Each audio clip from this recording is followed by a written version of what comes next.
So ngayon meron lang akong i-share sa inyo mga idol. Ito ay para sa mga baguhan. Ito ay alternator ng rotor. Ang tanong, bakit napuputol ang rewinding ng rotor?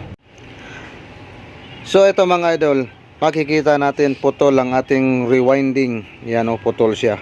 Hindi na siya konektado dito. So kapag putol itong rewinding natin, ibig sabihin ay shortage na ito. So kapag shortage, ang palaging sisirain naman niya ang kanyang IC regulator. Paulit-ulit na lang tayo magpapalit ng IC regulator kahit dinugtong na natin ito. So ang mas maganda gawin, i-rewind itong rotor or magpalit ng the best value na continuity.